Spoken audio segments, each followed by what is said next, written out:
Hey there, I'm Gabs, this is the Ink Bunny, and welcome to August.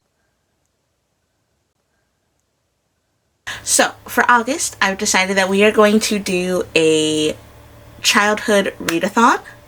I got this idea in my head a couple of months ago when I decided that I wanted to finish the Herculeah Jones series, and I talked a little bit about how I gathered all the books from the library and how that series was like my introduction to murder in literature.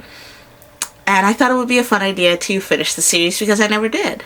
And then I got to thinking, what other children's literature did I used to read that I didn't finish, or was mystery leaning that I didn't complete?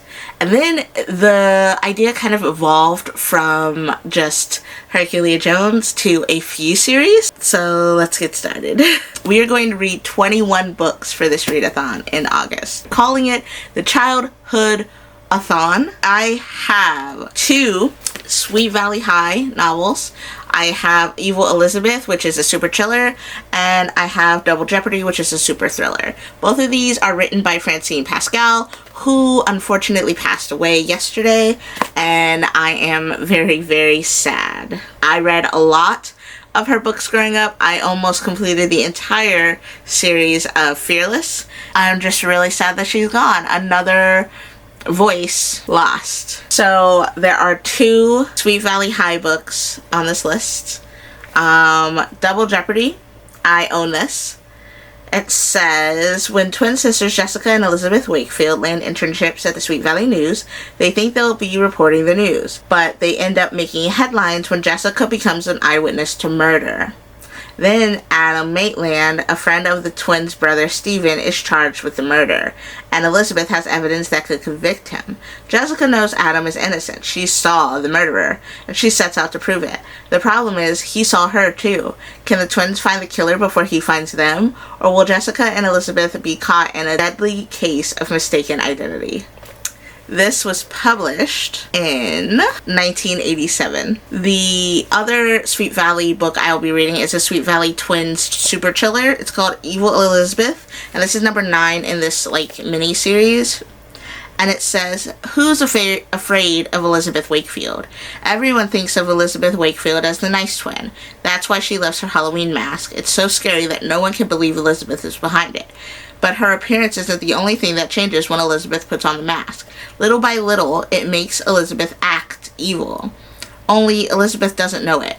It's up to her twin sister Jessica to destroy the mask before Elizabeth does something she'll regret forever. That's 2 of the 21. This book was published in 1995. The next book set of the list is the Herculeah Jones series by Betsy Byers. I have all 7 novels. The Dark Stairs, which I actually own. This I have read countless times. The Black Tower, King of Murder, Disappearing Axe, Death's Door, Dead Letter, and Tarot Says Beware. Normally, I would read you synopses of these, but this is a series that is very, very good at continuity, and I do not want to spoil myself.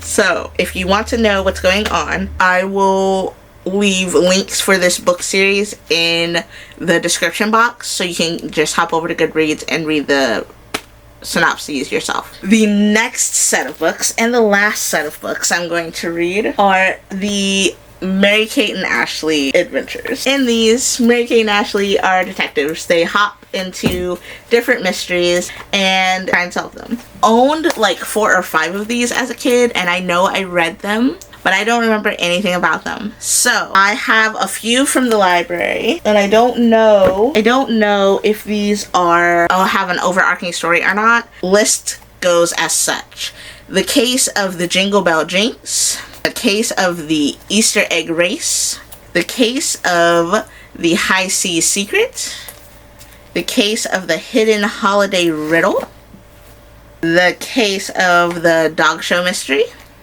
Case of the Candy Cane Clue, Case of the Unicorn Mystery, Case of the Logical Eye Ranch, Case of the Icy Igloo Inn, Case of the Giggling Ghost, case of the Clue at the Zoo and the case of the Disappearing Princess. So, all in all, I will be tackling 21 childhood novels, which equals a total of 2,423 pages. The first is tomorrow. So, without further ado, let's get started. These are the books that I have chosen for August for the Childhood-A-Thon. And as always, you're more than welcome to join me. The hashtag will be at the bottom of the screen. And just make sure that you use that so that I can find your content. As always, welcome to a whole new month. And here's to some good reading. Sleuth out.